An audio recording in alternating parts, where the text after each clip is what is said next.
Kanalıma ve mutfağıma hoş geldiniz. Bugün sizlerle birlikte öyle güzel bir çilek reçeli tarifi hazırlayacağız ki inanın ki her sene bu tarifle yapmak isteyeceğiniz bir reçel tarifi olacak. Böyle cam gibi parlayan ve asla şekerlenmeyen ve yıllar geçse de asla bozulmayan bir reçel tarifi olacak. Evet, fazla da kıymetli vaktinizi almak istemiyorum. Tarifimin yapılışına geçmek istiyorum. Buyurun hep birlikte bu güzel tarifimizin yapılışına geçelim. Evet, çileğimin sap kısımlarını temizledim. Çürük olanları da temizledim arkadaşlar. Hemen bu noktada bir püf noktası vermek istiyorum. Asla çürük çileklerinizi kullanmayın. Çünkü neden derseniz reçelimizi zaman geçtikçe bozacaktır. Yani böyle köpürme de olabilir, tadı da değişebilir. Kesinlikle çürük çileklerinize çok dikkat edin. Çünkü ben de çok dikkat ettim ve çürük olan çileklerimi kullanmadım. Bunu belirtmiş olayım. Şimdi çileğimin üzerine ben bir yemek kaşığı karbonat ilave edeceğim ve üzerini suyla dolduracağım. Karbonatı ilave etmemin nedeni de çileğimizin bu aralarını çok güzel temizliyor arkadaşlar. Zaten çileğimizin çok temiz yıkanması lazım ve çok temiz olması lazım kesinlikle. Şimdi üzerine suyumu ilave ediyorum.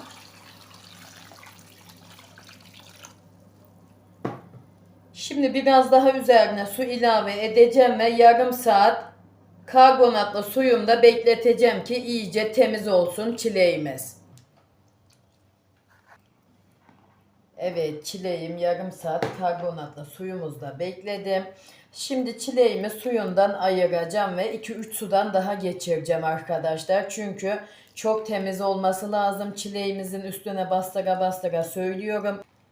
Yani çıkan su o kadar kirli ki arkadaşlar, bu kadar üstüne bastırmamın nedeni de bu.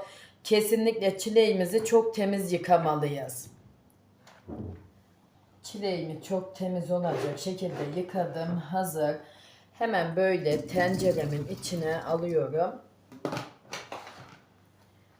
Ve ben bu büyük çilekleri doğrayacağım. Küçük çileklerimi doğramayacağım. Sadece bu büyük çileklerimi doğrayacağım. Eğer sizler böyle büyük kalsın derseniz çileklerinizi bölmenize gerek yok.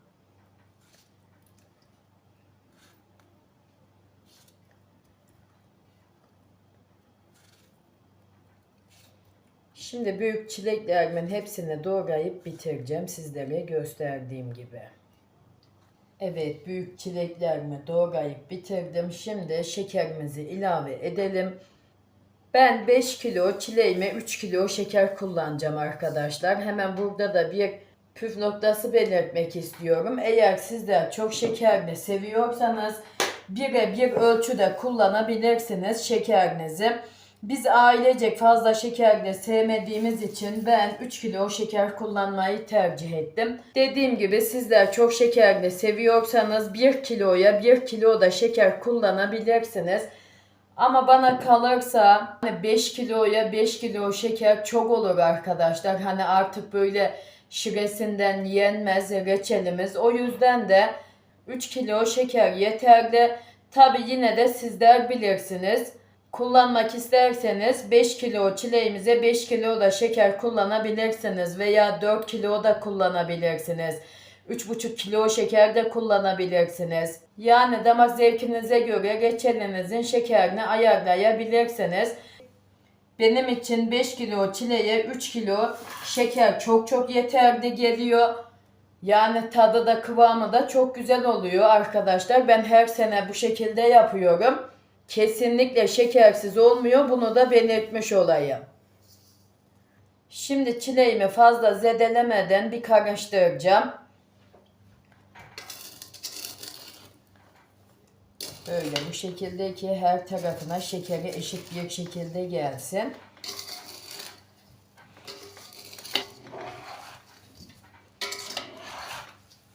Evet, tamam. Şimdi tenceremin ağzını kapatacağım ve buzdolabımın alt kısmında bir gece bekleteceğim. Evet, çileğimiz bir gece bekledi. Çok güzel de sulanmış. Şimdi hemen böyle dibindeki şekerimin dağılması için karıştırıp ocağımın üzerine alacağım sonra.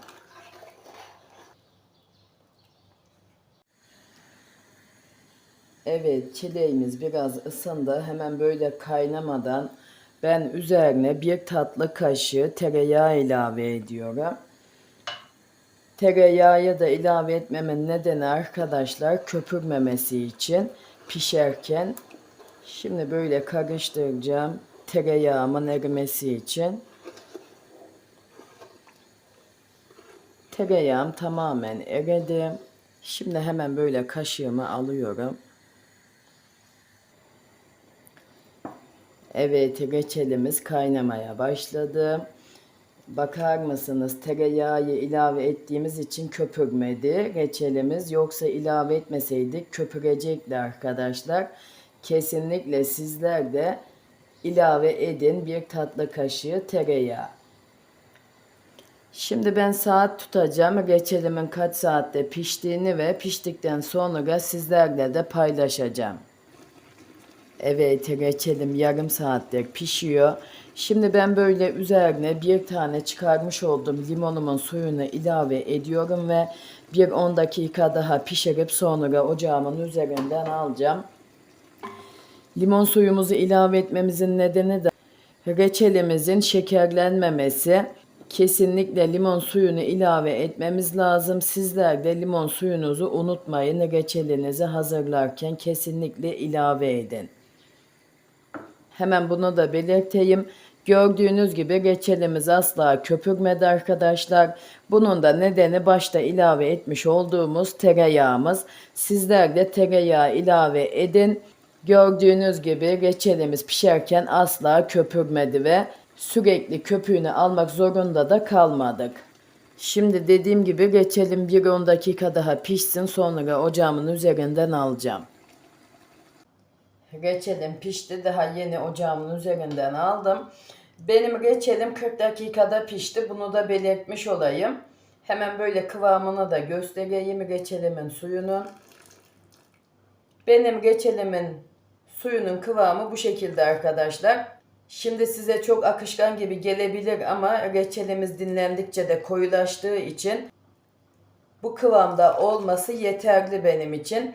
Yine de eğer sizler çok koyu bir reçel seviyorsanız biraz daha pişirebilirsiniz reçelinizi, ama dediğim gibi çok da koyu olmasına gerek yok. Çünkü reçelimiz dinlenince de koyulaşıyor. Bunu da belirtmiş olayım.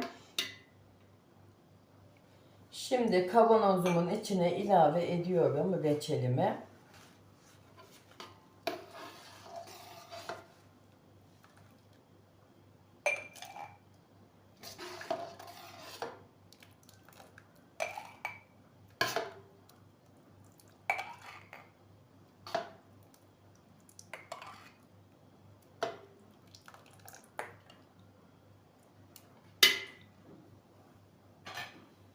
Şimdi ağzını sıkı olacak şekilde kapatıyorum. Asla hava almaması lazım arkadaşlar. Eğer hava alırsa reçelimiz bozulur. Ağzı aşağıya bırakıyorum. Doldurduğum kavanozumu.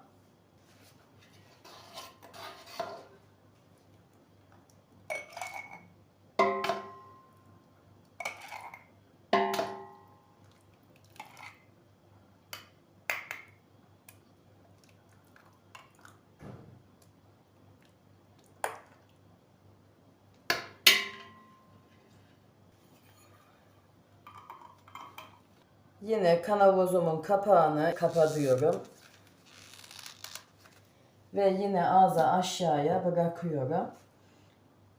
Şimdi hepsini sizlere gösterdiğim gibi kavanozlarıma ilave edip sonlandıracağım. Hepsini kavanozuma ilave ettim. Şimdi kenara kaldıracağım ve tamamen soğumasını sağlayacağım reçelimin. Evet, reçelim tamamen soğudu ve hazır. Hemen şöyle kıvamını da göstereyim. Yani o kadar güzel tam ölçülü bir çilek reçeli tarifi oldu ki kesinlikle yapmanızı tavsiye ederim arkadaşlar. Benim her sene yapmış olduğum çilek reçeli tarifim. Yani gönül rahatlığıyla yapabilirsiniz. Asla da şekerlenmiyor. Kaç yıl kalırsa kalsın. Kesinlikle bundan da emin olabilirsiniz. Yani bakar mısınız? Cam kadar parlak bir çilek reçeli tarifi oldu. Kendim yaptım diye söylemiyorum. Yani vermiş olduğum bütün püf noktalarına dikkat ederseniz böyle benim gibi çok güzel bir çilek reçeli tarifi elde edebilirsiniz. Kesinlikle abartmıyorum. Bundan emin olabilirsiniz. Evet, bugünkü tarifim de buraya kadardı. Umarım beğenirsiniz ve daha güzellerini sizler yaparsınız. Yine tarifimle alakalı aklınıza takılan sorularınız olursa yorumlar kısmına yazarsanız elimden geldiği kadar hızlı cevap vermeye çalışıyorum.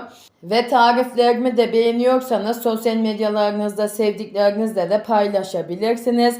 Hala kanalıma da abone değilseniz bir tıkla ücretsiz bir şekilde abone olup bildirim tuşlarınızı açarsanız bundan sonraki gelecekteki bütün tariflerimden de haberdar olursunuz. Bir sonraki tarifimde görüşmek üzere. Kendinize iyi bakın. Allah'a emanet olun. Hoşça kalın.